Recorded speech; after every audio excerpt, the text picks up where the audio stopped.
হ্যাঁ বন্ধুরা, হলুদ রঙের এই যে যে পেরেনিয়াল যে ফ্লাওয়ারটা আপনারা দেখতে পাচ্ছেন, এটা সাধারণত অনেকেরই কিন্তু যারা ফুল গাছ করেন সবারই কিন্তু পরিচিত একটা ফুল।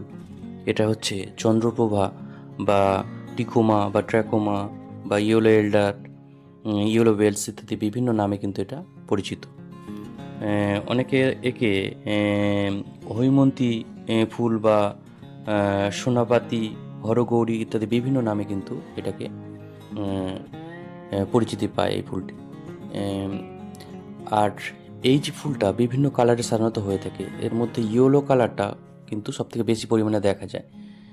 ইয়েলো ছাড়াও বিভিন্ন রঙের কিন্তু এই ফুল কিন্তু বর্তমানে দেখা যাচ্ছে। তার মধ্যে যেখানে লাইট ইয়েলো, রেড বা অরেঞ্জ, বা হালকা অরেঞ্জের সঙ্গে ইয়েলো, এরকম কিন্তু বিভিন্ন রঙের যে ট্রাকোমা বা চন্দ্রপ্রভা ফুল কিন্তু বর্তমানে দেখা যাচ্ছে। আর এই ফুলগুলো কিন্তু বা এই ফুল গাছগুলো কিন্তু খুবই ড্রট টলারেন্ট প্লান্ট কিন্তু হয়ে থাকে।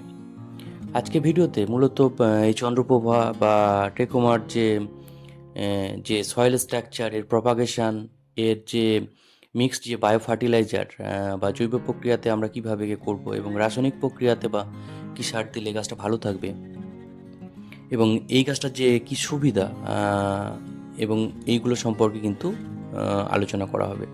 তো আপনারা প্ল্যান্টস কেয়ার নেচার ইউটিউব চ্যানেলের সঙ্গে থাকুন এবং ভিডিওটা শেষ পর্যন্ত দেখতে থাকুন। হ্যাঁ বন্ধুরা, ট্রিকোমা বা চন্দ্রপ্রভা এটা হচ্ছে দক্ষিণ আমেরিকার কিন্তু স্থানীয় একটা ফুল, এবং এখান থেকে কিন্তু সারা পৃথিবীতে আস্তে আস্তে এর জনপ্রিয়তা পেয়েছে এবং সারা পৃথিবীতে এটা ছড়িয়ে পড়েছে। আর এটা ওয়েস্ট ইন্ডিজের দেশ বাহামার কিন্তু জাতীয় ফুল হচ্ছে এই ট্রিকোমা বা চন্দ্রপ্রভা। ইয়োলো যে ট্রিকোমা আছে বা চন্দ্রপ্রভা আছে, তার যে বোটানিক্যাল নেম হচ্ছে ট্রিকোমা স্টেন্স। আর যে লাল রঙের যে চন্দ্রপ্রভা আছে, তার যে বোটানিক্যাল নেম হচ্ছে ট্রিকোমা ক্যাপেন্সিস। এবং চন্দ্রপ্রভা বা ট্রিকোমার যে সয়েল স্ট্রাকচার বা সয়েল স্ট্রাকচারের ক্ষেত্রে অবশ্যই কিন্তু ওয়েল ড্রেনেজ কিন্তু একটা যে মাটি সেটা বানাতে হবে পটিং এবং রিপোর্টিং মিডিয়ার ক্ষেত্রে। কারণ বর্ষাকালে যদি গাছের গোড়াতে জল জমে যায় তাহলে কিন্তু রুট রট হয়ে গাছটা মারা যেতে পারে। আর ছাদ বাগানের ক্ষেত্রে অবশ্যই আমরা যখন টবেতে করছি তাহলে কিন্তু একটু ওয়েল ড্রেনেজ করতে হবে। তার জন্য টবের নিচের দিকে কিন্তু অবশ্যই একটু যে যে টব ভাঙা বা ইটের টুকরো কিন্তু ভালো করে দিয়ে দিতে হবে। তারপরে কিন্তু পটিং করতে হবে। আর পটিং মিডিয়াতে আমরা যে জিনিসগুলো ব্যবহার করব, যে প্লেন গার্ডেন সয়েল, সেটা আমরা 60% নিতে পারি গার্ডেন সয়েল। তার সঙ্গে আমরা ভার্মি কম্পোস্ট সেটা নেব 20% কিন্তু আমরা ভার্মি কম্পোস্ট কিন্তু আমরা ব্যবহার করব। আর এর সঙ্গে 10% কিন্তু আমরা যে কনস্ট্রাকশন যে লাল বালি আছে সেটা কিন্তু আমরা ব্যবহার করব। তাহলে মাটির ড্রেনেজ এবং মাটিটা অনেকটা ঝুরঝুরে থাকবে।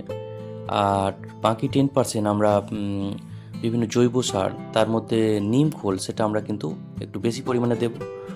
অ্যান্টিফাঙ্গাল পাউডার হিসেবে, জৈব সার হিসেবে এটা ব্যবহার করব। তার সঙ্গে 1 চামচ করে হাড় গুঁড়ো, শিংকুচি আর বাদাম খোল ব্যবহার করব। আর অ্যান্টিফাঙ্গাল পাউডার হিসেবে অবশ্যই আমরা কিন্তু অল্প পরিমাণে 1/2 চামচ মতন ট্রাইকোডার্মা ভিরিডি, যেটা জৈব যে ফাঙ্গিসাইড বা অ্যান্টিফাঙ্গাল পাউডার, সেটা কিন্তু আমরা দেব।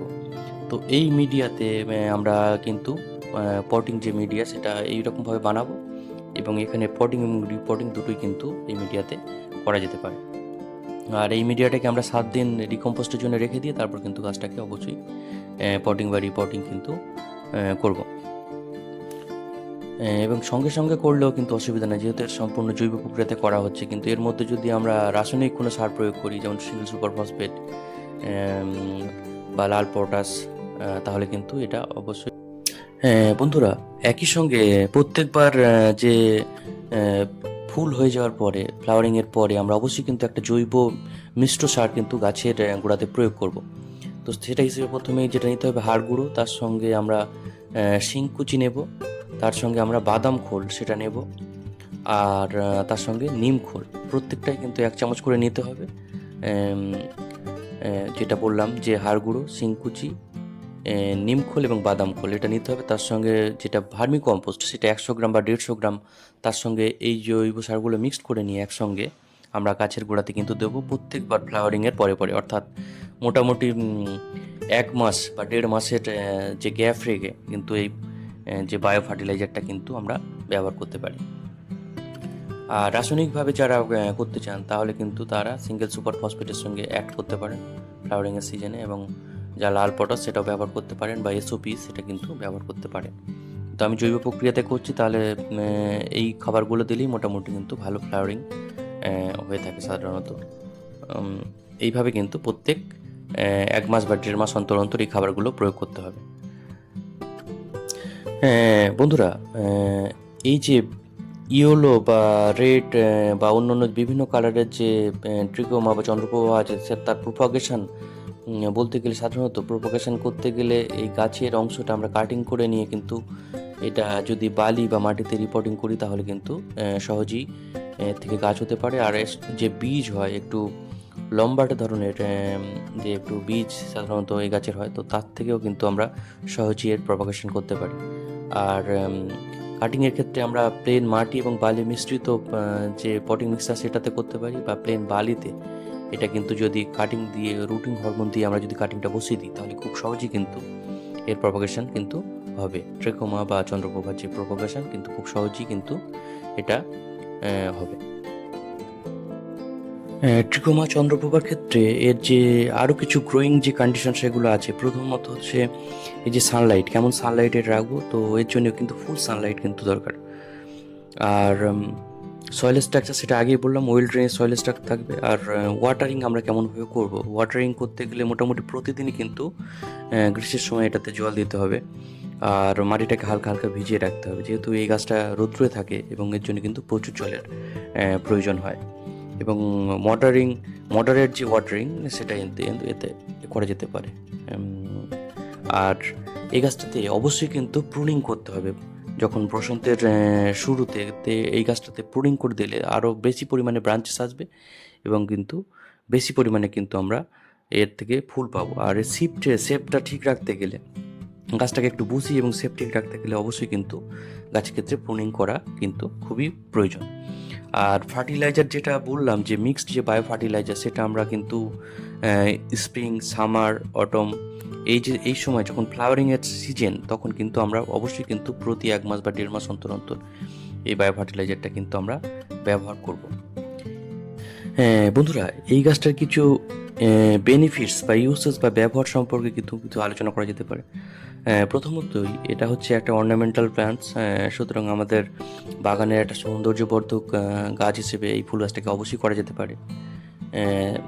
এছাড়া এই যে গাছটা এটা কিন্তু একটা পেরেনিয়াল বহুবর্ষজীবী একটা ফ্লাওয়ার প্ল্যান্টস, সুতরাং একবার পটিং করলে এর থেকে কিন্তু বহুদিন আমরা ফুল পেয়ে থাকি। তো এটা করা যেতে পারে। আর ড্রট টলারেন্ট হওয়ার জন্য এই ফুল গাছটা কিন্তু খুব কম যত্নে কিন্তু এটা করা যেতে পারে, সুতরাং এটাও এই ফুল গাছটার একটা বেনিফিটস বলা যেতে পারে। আর এই ফুল গাছটার বিভিন্ন প্রজাপতি, মৌমাছি ইত্যাদিকে আকর্ষণ করে, ফলে আমাদের যে ছাদ বাগান সেটা একটা খুব একটা সুন্দর একটা পরিবেশ তৈরি করতে কিন্তু এই ফুল গাছটা সাহায্য করে। এবং বিভিন্ন অন্যান্য ফুল গাছের ক্ষেত্রে এই প্রজাপতি, মৌমাছি আসার ফলে পলিনেশনে কিন্তু সুবিধা করে থাকে। এছাড়া আয়ুর্বেদ শাস্ত্রে চন্দ্রপ্রভা ফুল বা ট্রিকোমা কিন্তু এর যে পাতা এবং ফুল ডায়াবেটিস এবং স্কিন ইনফেকশান প্রভৃতি বিভিন্ন ওষুধ তৈরিতে এটা ব্যবহার করা হয়। আর সেক্ষেত্রে কিন্তু একজন অভিজ্ঞ ডাক্তারের পরামর্শ তবে কিন্তু এটা ব্যবহার করা উচিত। সুতরাং চন্দ্রপ্রভা বা ট্রিকোমা যা বা ইয়েলো এল্ডার, এই যে ফুল গাছটা এটা কিন্তু একটা খুবই কম যত্নের এবং সারা বছর একটা ফুলের একটা উৎস হিসেবে, খুব একটা সুন্দর গাছ হিসেবে কিন্তু আমরা আমাদের ছাদ বাগানে বা এমনি বাগানে কিন্তু করতে পারি। এবং সুন্দর একটা ফুল অবশ্যই এটা, তো এই গাছটাকে অবশ্যই কিন্তু আমরা এটা করতে পারি। তো বন্ধুরা, এখানেই বন্ধুরা ভিডিওটা আজকে শেষ করছি। আজকে ভিডিওতে মোটামুটি চন্দ্রপ্রভার বা ট্রিকোমার যে প্রপাগেশন, সয়েল স্ট্রাকচার এবং এর যে গ্রোয়িং যে কন্ডিশন সেগুলো কিন্তু আলোচনা করা হয়েছে। আর এই সংক্রান্ত যদি আরও কোনো প্রশ্ন থাকে অবশ্যই কিন্তু কমেন্ট বক্সে করতে পারেন। আর ভিডিওটা ভালো লাগলে অবশ্যই চ্যানেলকে সাবস্ক্রাইব করবেন এবং শেয়ার করবেন ও লাইক করবেন। তো বন্ধুরা, এখানে সবাইকে নমস্কার এবং ধন্যবাদ জানিয়ে এখানে ভিডিওটা শেষ করছি। সবাই ভালো থাকবেন, সুস্থ থাকবেন। নমস্কার, ধন্যবাদ।